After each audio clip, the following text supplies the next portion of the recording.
during COVID. For me personally, to be 15 minutes from my house and not be able to go home,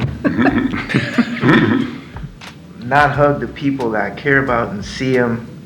I mean, we did have FaceTime and all that, but just that whole unknown experience of, I mean, I don't know anybody, I haven't met anybody that has ever been in that environment under those kind of conditions, although they were livable and we had a good time, but we did just to be away for that long period of time and still do our job because we were there for a limited time, it just was extremely difficult from a mental standpoint. Is the preparation that the loneliness, I mean, you can just go on, and the mere fact that you have a disease that's going on and you have no control, even though we were in a confined environment, was something that it was nice to experience, but I would hope during my lifetime never have to ever experience anything like that again. I mean, mine is kind of a selfish one.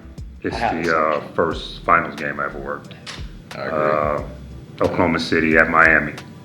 And it's the most memorable because that is, you work so damn hard, man, in this profession. And all people do is tell you what you don't do right. And the error you made, the mistakes you're making. And people never say, great job. And you know when you get that assignment and you work that game, that you've been doing a hell of a job. And to take that a step further, I saw the happiness and the pride that my family had. You know, my mother, my father, my wife, my kids. And that's what made it all worth it. Because the sacrifice we do to do this job and all the people around it, for them to share that joy and them to be just as happy, if not more happy for you, makes it all worth it. For me, it was along the same lines. It was the same year, 2012, but it was game 2, Oklahoma City, Miami at Oklahoma City. And the reason it was the highlight for me was Tom and I started as roommates when we were at Loyola Marymount, and we were roommates because the NBA didn't get us separate rooms back then. We had 2 people in a room and we were roommates. And for me to get to work my first finals game with him was like we had come full circle. And I have hanging in my restaurant my first finals jacket, and James was there as well. And wait a second. So you're the alternate?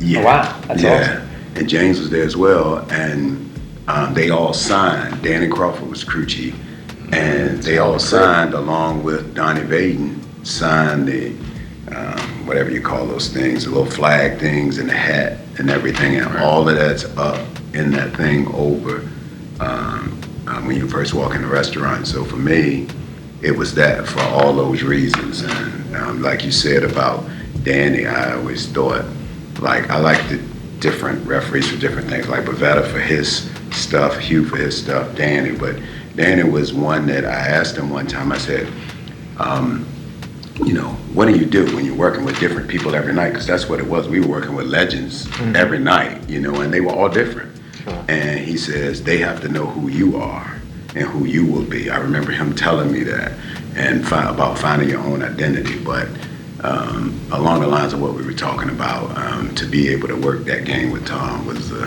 big deal for me. Yeah, that was mine too, because of the same reason. Because we started out, that invite to quote unquote new man's camp, is what it was called back then, was didn't know who you were gonna be with, whatever. We have been friends ever since then. We became friends from that day forward. And then we rarely had an opportunity.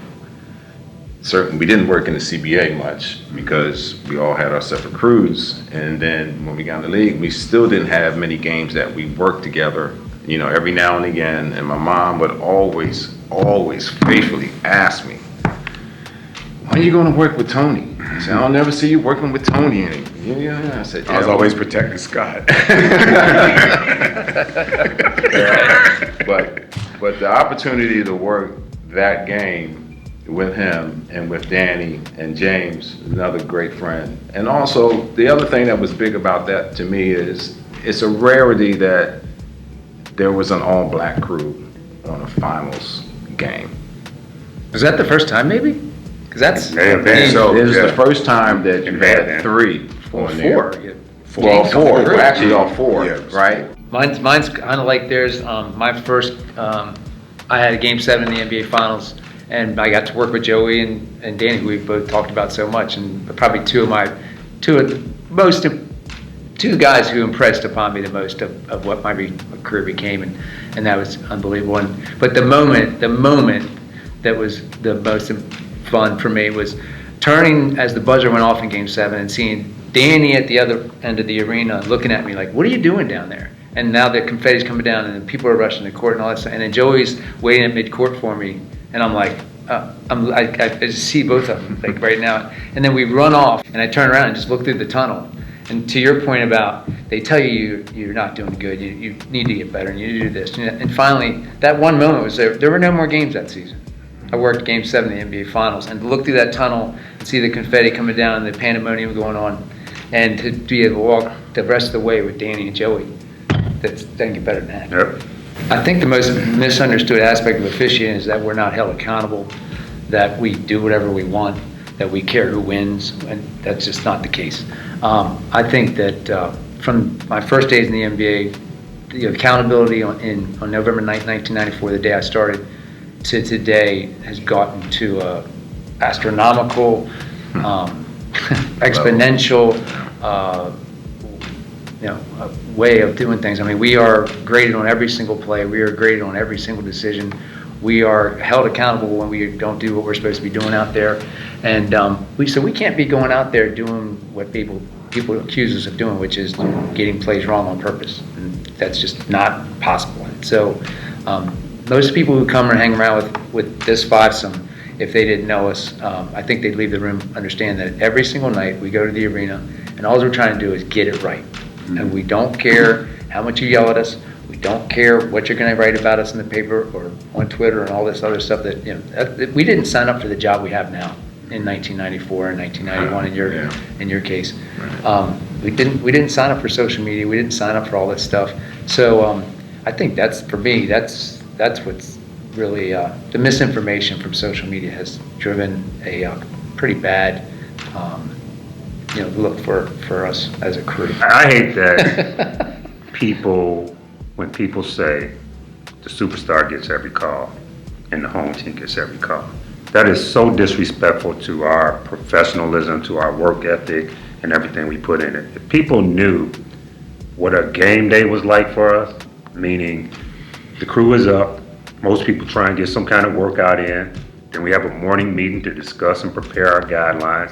We sit down as a crew during lunch, and there's some talk of basketball there. You rest for a couple hours, then you go do the game. We're taping the game while it's being played. You go back and watch plays at halftime and make adjustments just like the players do. Then after the game, we come back, we watch the tape, you do the reports. So your game day starts at 9 in the morning, and if you do things right, it probably ends at 1 or 2 in the morning. Right. But yet the home team got every call and the star got every call. To me, that is just so disrespectful, and that's one of the things that kind of tips me over the edge with people's misconception about us. Yeah. I think people confuse the language. I have people at home say, "Yeah, you made a bad call." I said, "No, I may have made an incorrect call." But let me explain the difference. Because you're a fan, you have an emotional interest. The whole idea for me is I'm trying to be perfect, which I'm not, but I made a mistake. But I said we held to a higher standard, which I totally accept and embrace. However, a player can go 4 for 17, but if I make an error, it's magnified because you're a referee, you should be perfect, you should never make a mistake.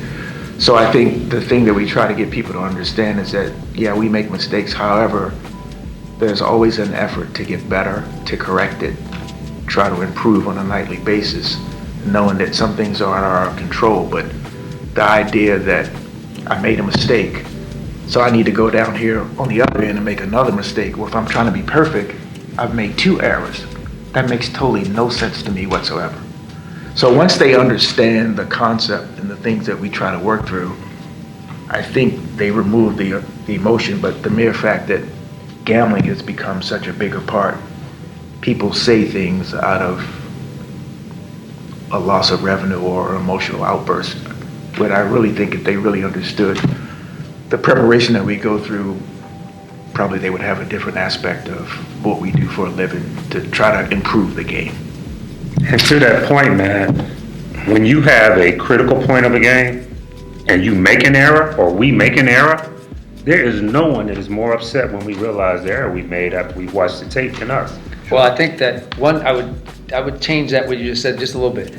We usually know that we made that error about 1/10 of a second after we make the error.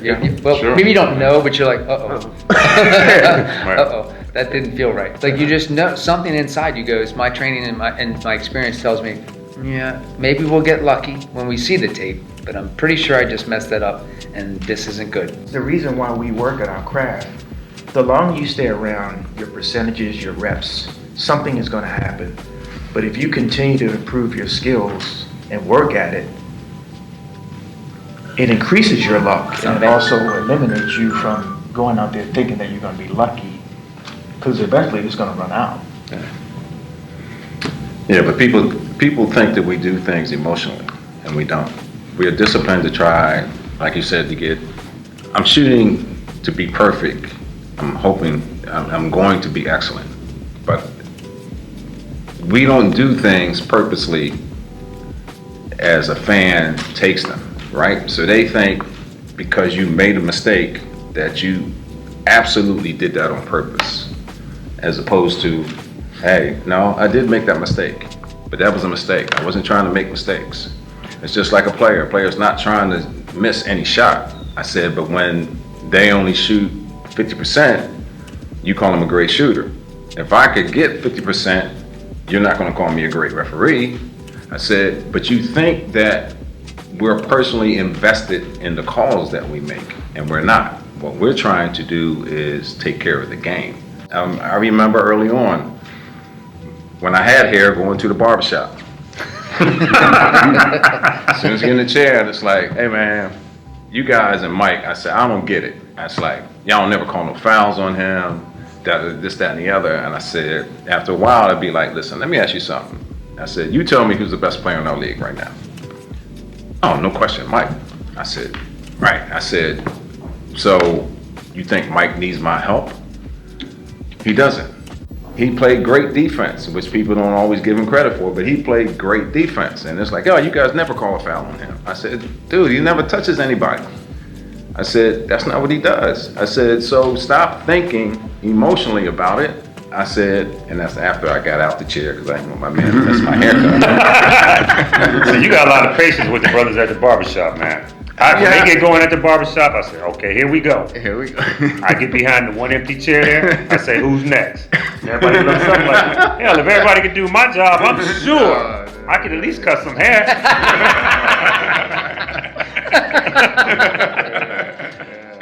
Nothing else would ever replicate being on the floor, because only two people touch the floor during live play, and that's referees and players. It would be almost impossible to ever create that kind of environment in any other job that I can think of, unless you transition, obviously, to another sport, be it baseball or football. But that feeling of being out there, being challenged and not knowing what's going to happen, being a part of it, I think is irreplaceable. Which is why when people say, why do you let the player X yell at you and scream at you? Because, man, this is part of the game, man. It's part of the magic that's going on. Look, sports is only real reality TV. It's the original. True reality TV. It's the original reality and TV. We're a part of it, and we're that close to it. And like, what I wonder for future referees, think of all the places we've been because of basketball around the world. Right. They may be living in other parts of the world for a while during the season. That'll just be crazy. No telling where it's gonna go. Travel, frustration, and ups and downs you have to deal with at home.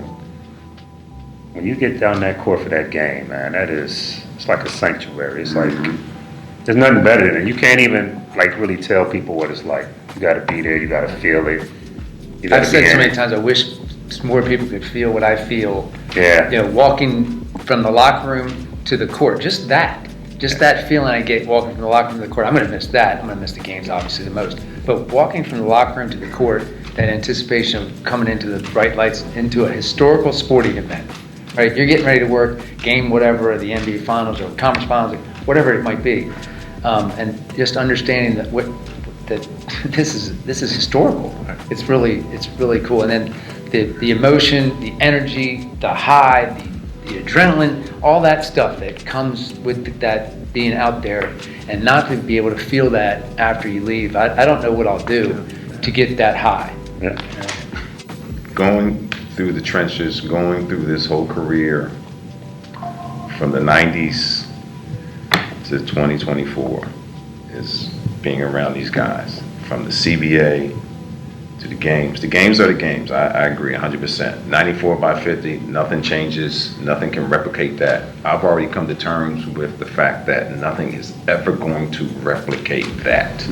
Right? I already know that. Why? That's like, look, all of us played a little basketball. All of us played something. I said, nothing replicates when you're in the heart of a game.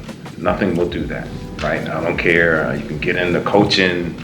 You can get in the mat, you can do all the other things, but nothing when you touch the floor and your foot touches that paint and you're up by the rim, nothing matches that. And for us to be a part of the best athletes in the world playing that game and managing them for all those years, nothing's going to replicate that. But the other thing that can't be replicated is the friendship that I had for all those 30 years. Nothing's ever going to replicate that. And I miss that most. Now, they'll still be my friends. And we'll have war stories sitting on the porch and talking but that life that we've lived for 30 years has been awesome.